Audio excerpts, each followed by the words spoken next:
जो mental math कक्षा 10, मैं हूं हरी सर और आप सभी बच्चे देख रहे हैं आपका अपना यूट्यूब चैनल जिसका नाम है maths with Hari sir, special Hindi medium के बच्चों के लिए। आज से हम एक नया अध्याय शुरू कर रहे हैं।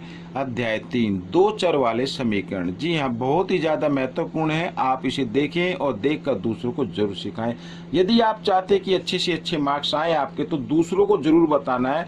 मैं इसलिए बोलता हूं कि दूसरों को जब आप बताते हैं तो आपकी प्रैक्टिस बहुत ज़्यादा हो जाती है। ठीक है, तो आप अपनी प्रैक्टिस के लिए, अपने अभ्यास के लिए दूसरों को जरूर बताना है। अगर मान लीजिए आपके आस पड़ोस में कोई ऐसा बच्चा नहीं है कि नहीं बता सकते, तो आप बोल बोल के उसकी अभ्यास कीजिए। ठीक है, आइए करना शुरू करते हैं। तो बहुत ही आसान। इससे पहले बच्चों जो भी यहाँ पर फॉर्मूले होंगे उसको आपको याद कर लेना है। ठीक है, साथ साथ मैं बताता हुआ चलूंगा। तो प्रश्न नंबर 1 तो यहाँ पर मैंने लिखा हुआ पहले से, ये देखो।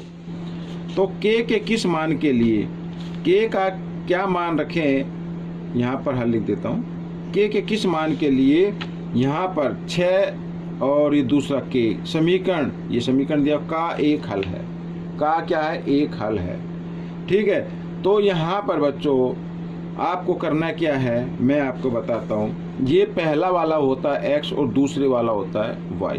ठीक है, दूसरे वाला क्या होता है? y होता है। तो x जहाँ पर लिखा है वहाँ पर x का मान रख दीजिए। जैसे 3 गुणा 6 जमा y की जगह अगर आप चाहते तो k लिख सकते हैं, अदरवाइज y भी लिख सकते हैं। बाद में उसको k में कन्वर्ट कर लीजिएगा, बराबर 22।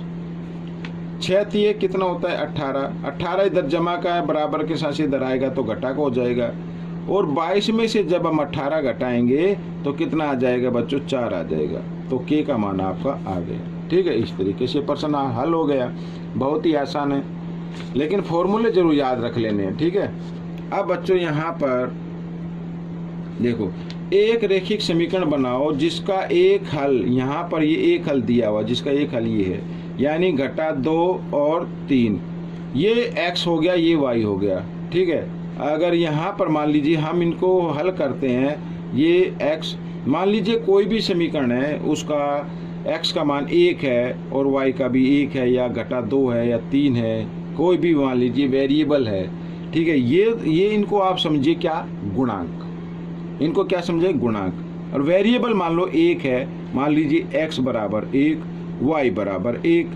तो यहाँ पर अगर हम रखेंगे घटा 2, ये वेरिएबल, जैसे हम x लिखते हैं ना, तो ये समझो वेरिएबल है 1, जमा 3 गुणा 1। अब 2 एकम 2, घटा 2 जमा 3, तो ये जमा ये घटा, घटा जमा क्या हो गई? घटा हो गई। तो 1 आ गया बराबर। ठीक है, तो इसका मतलब क्या है? हम यहाँ पर समीकरण बनाएंगे x जमा y बराबर a। ये आपका उत्तर बनेगा। वेरिएबल यानी x बराबर अगर 1 रखें, y बराबर 1 रखें, और यहाँ पर जो x का मान रखा है उनको रखें, तो 1 के बराबर आता है। समझ में आ गया?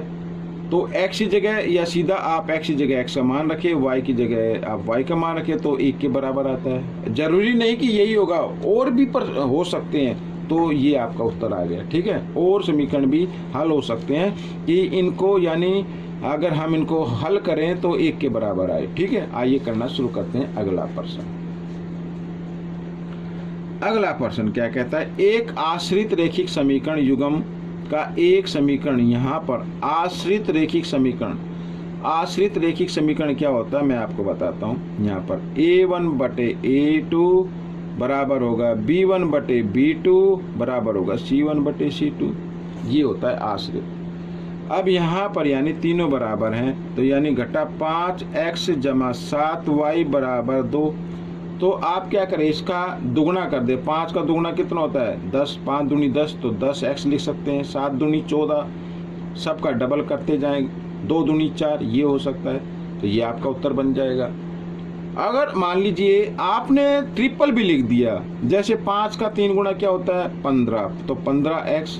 7 का 3 गुना क्या होता है? 7 या 21, 21y। और 2 का 3 गुना क्या होता है? 8 होता है। और सॉरी, 2 दूनी 4, यहाँ पर 3 गुना, तो 6 हो गया। 8 ही 6। तो इस तरीके से, तो ये भी आपका क्या बन गया? आश्रित रेखिक समीकरण बन गया। ये भी बन गया। 4 से गुना कर लीजिए सभी को, 5 से कर लीजिए, बराबर आएगा। तो ये आपको उत्तर आ गया। ठीक है, अगर जब हम इनको हल करेंगे a1 बटे a2, ठीक है, ये वाला, जैसे घटा 5 बटे घटा 10, तो घटा से घटा निशान कट गया, 5 एकम 5, 5 दूनी 10, 1/2 आ गया। B1 बटे B2 में 7 बटे 14 लिखा हुआ, 7 एकम 7, 7 दूनी 14, ये भी आ गया, 1/2 आ गया। C1 बटे C2 में 2 बटे 4 लिखा, 2 एकम 2, 2 दूनी 4, ये भी आ गया। अगर आप चाहते हैं कि ये आए, अब देखो यहाँ पर ऊपर तो घटा 5 है, नीचे अब हम 10 की जगह ये वाला समीकरण लिख लो, घटा 15, तो घटा से घटा का निशान कट गया, 5 एकम 5, 5 3 15 आ गया, 1/3 आ गया। अब यहाँ पर 7/21, 7 एकम 7, 7 3 21, 1/3 आ गया।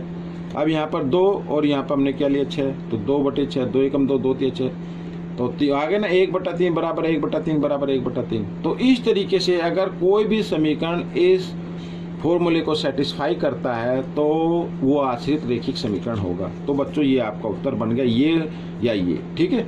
आइए करते हैं अगला प्रश्न, प्रश्न नंबर 4।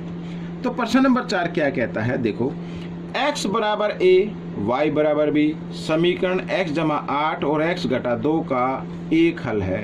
तो a और b का मान बताना है। तो आपको क्या करना है, a और b का मान निकालना है, ठीक है। तो आप सबसे पहले इसकी हल निकाल लीजिए। देखो x जमा 8, x जमा y है, x जमा y बराबर 8, यहाँ पर ये समीकरण ये लिख दिया, और इसके नीचे लिख दिए x घटा y बराबर 2। जब यहाँ पर देखो बराबर के साथ से इधर जो दिए हुए हैं, ठीक है ना, ये दिए हुए हैं, 2 चर दिए हुए हैं, या आप इनको वेरिएबल बोल सकते हैं, और वेरिएबल के साथ कोफिशिएंट या चर के साथ गुणा, कोई भी गुणा करना दिया हो, कोई भी गुणा करना दिया हो, या तो आप सीधा कर सकते हैं इस तरीके से, या फिर नहीं दिया हो तो आप क्या करेंगे, दोनों को जमा करेंगे, जमा करेंगे 8 जमा 2, और इसको 2 से क्या कर देंगे, भाग कर देंगे, 8 और 2 10, 10/2, ये आ गया 5। तो जो पहला मान आएगा वो आएगा x का मान, ठीक है, इस तरीके से। अब इस x के मान को किसी भी समीकरण में रख दीजिए। यहाँ पर मान लिया हम पहले समीकरण में रखते हैं, तो 5 जमा y बराबर 8, 5 इधर जमा का इधर आकर ये घटा का हो जाएगा, y बराबर 8 और घटा 5, 8 में से 5 गए 3, तो y का मान कितना आ गया, 3 आ गया। यानी कि x बराबर a था, तो a का मान कितना आ गया, 5 आ गया। और यहाँ पर y बराबर b है, b की जगह क्या है 3, तो इसका मतलब b का मान कितना आ गया, 3 आ गया। इस तरीके से कर लेना। या फिर आप अगर ये तरीका नहीं आता तो आप बेसिक तरीके से कीजिए, x जमा y बराबर 8 और x घटा y बराबर 2। अब देखो यहाँ पर ये जमा ये घटा, घटा जमा घटा कैंसिल हो गया, 1x और 1x 2x आ गया, बराबर 8 और 2 10 आ गया। तो x बराबर 10, 2 इधर गुणा में इधर आकर ये भाग में आ जाएगा, 2 पंजे 10, तो x बराबर 5 आ गया फिर वैसे ही, ठीक है। इस तरीके से आप कर सकते हैं। आइए करते हैं प्रश्न नंबर 5। तो प्रश्न नंबर 5 ये देखो, ये आप स्क्रीन पर रहा, यहाँ पर प्रश्न नंबर 5 देखो क्या कहता है। अब प्रश्न नंबर 5, समीकरण y बराबर 2, ये y बराबर 2 है, और यहाँ पर 2x जमा 3y बराबर 5 का प्रतिच्छेदी बिंदु बताओ। प्रतिच्छेदी बिंदु बताना है। आपको क्या करना है, कुछ नहीं करना है, y की जगह y का मान रख दीजिए बस। देखो 2x जमा 3y की जगह y का मान बराबर 5, तो 2x 3 दूनी 6 बराबर 5, 6 इधर जमा में इधर आकर ये घटा में हो जाएगा, तो 2x बराबर 5 घटा 6 बराबर घटा 1 आ गया, क्योंकि बड़े नंबर के सामने घटा का निशान है। x बराबर घटा 1/2 ये आ गया, ठीक है। तो प्रतिच्छेदी बिंदु क्या होंगे, पहले x का मान लिखना, ये याद रखना आपको, घटा 1/2 और y का मान, इस तरीके से, ठीक है। ये जो प्रश्न बनाते हैं उनकी बातों पर, उन्होंने किस तरीके का प्रश्न बनाया, इस पर बड़ा ध्यान देना है। और आगे यदि आपने इसकी जगह लिख दिया 2 और घटा 1/2, तो ये बच्चों आपका उत्तर गलत हो जाएगा। हमेशा x का मान पहले लिखना है और y का बाद में लिखना है, ठीक है ना। तो ये उत्तर नहीं, ये आपका उत्तर बनेगा। तो बच्चों ये प्रश्न आपका हल हो गया। आपको कैसा लगा मुझे जरूर बताना।